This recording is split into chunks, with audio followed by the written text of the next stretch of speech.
Welcome back to Crood with a book, where today we look at a summary of the book Radical Candor by Kim Scott. Today we dismantle the false choice between being a pushover and a jerk by operationalizing radical candor. We challenge the instinct to prioritize politeness over progress, instead pairing unwavering personal care with direct challenges. By stripping away ruinous empathy, we foster a culture where honest friction accelerates growth and clarifies every professional relationship. There is a fine line between being a great boss and a workplace bully, and most people are crossing it without even knowing. It's called the Obnoxious Aggression trap, and it's killing your team's morale. In this episode of Crood with a Book, we unlock the secret to giving feedback that actually sticks. When I started reading Radical Candor, one thing hit me almost immediately. Most of us think we're either a good leader or a bad leader. But according to Kim Scott, leadership is actually a lot more nuanced than that. It's not just about being nice, and it's not about being brutally honest either. It's about balancing two very human things: caring personally about people, and challenging them directly. Scott visualizes this with something she calls the Radical Candor Quadrant.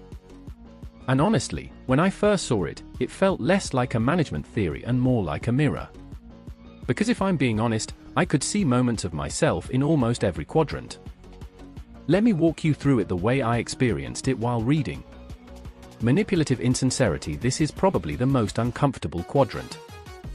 It's when someone doesn't really care about you, and also doesn't tell you the truth. Think about those situations at work where someone smiles in meetings, tells you everything looks great, but later you find out they were criticizing you behind your back. There's no honesty, and there's no real support either. When I read this part of the book, it reminded me that the absence of feedback isn't kindness. Sometimes it's just avoidance. And over time, that kind of behavior slowly destroys trust in a team. Ruinous empathy. This one, according to Scott, is where many well-meaning leaders end up. And if I'm being real, I've definitely been here before. Ruinous empathy is when you care about someone, but you avoid telling them the hard truth because you don't want to hurt their feelings. Maybe a colleague gives a presentation that clearly needs improvement, but instead of saying something honest, you just say, "Good job." In the moment, it feels kind.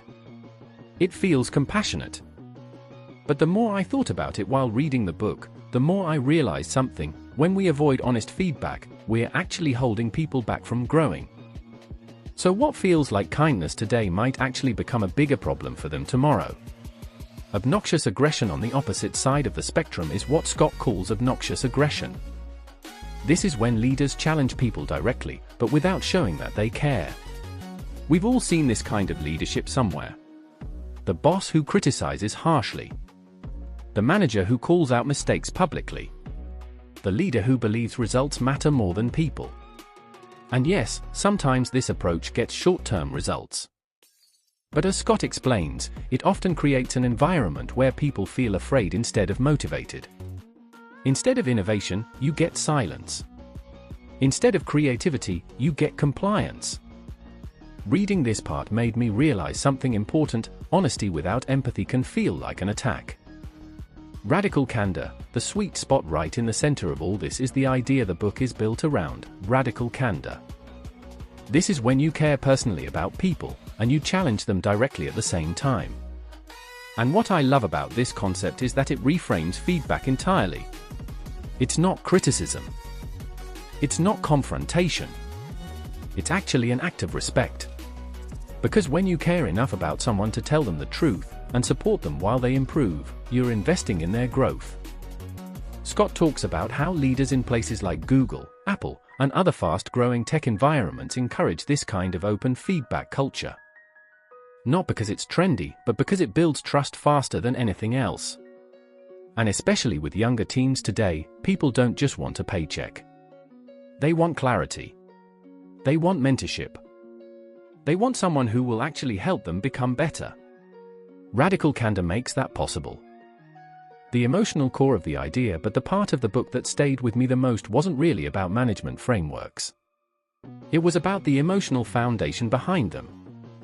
Kim Scott keeps coming back to one simple principle: great leadership starts with genuine care for people. When people feel respected, they're far more open to being challenged. And when leaders are honest about expectations while still showing support, teams become stronger, not weaker. It's a reminder that leadership isn't just about performance metrics. It's about relationships. In conclusion, after finishing Radical Candor, I realized the real lesson isn't just about giving feedback better. It's about being brave enough to care about people and honest enough to help them grow. Because avoiding the truth doesn't protect people. And harsh criticism doesn't inspire them. But when empathy and honesty come together, something powerful happens. People improve. Trust grows. And teams become the kind of environments where everyone can actually do their best work. And that, in many ways, is the heart of Radical Candor.